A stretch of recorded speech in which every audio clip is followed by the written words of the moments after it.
Sobrang tagal ko nga hindi nakagawa ng videos and mga vlogs, mini vlogs, ganyan. Kasi super nagpahinga talaga ako. Ayoko ng pressure, ayoko ng may parang hinahabol, ganyan. So, nag-relax muna ako.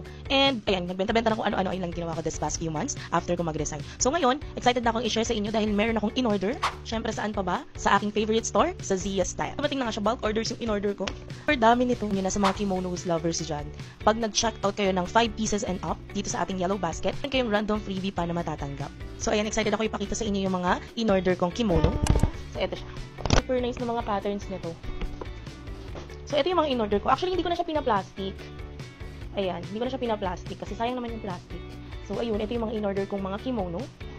Ayan siya. And excited na ako umorder ulit. Kimono na to, ang maganda kasi dito, perfect siya pang OOTD kahit mainit yung panahon, hindi ka talaga lagkiting dito, guys. So, ito is 1 size, 3 size. Pwede siya sa small hanggang 3XL body frame. Ayan, pwede rin ito ipang regalo. Ayan, tamang-tama kasi malapit na magpasko. Kung naghanap kayo pang gift, ayan, ilalagay ko lang yan dyan sa yellow basket. Hindi kayo mamumblema sa sizing dahil isang size lang siya hanggang 50-inch bust size. If ever man gusto nyong gawin pang regalo yung kimono, meron din available na paper bag para hindi na kayo mamumblema sa pambalot, ganyan. Ayan, ilalagay ko lang din yung link dyan sa ating yellow basket.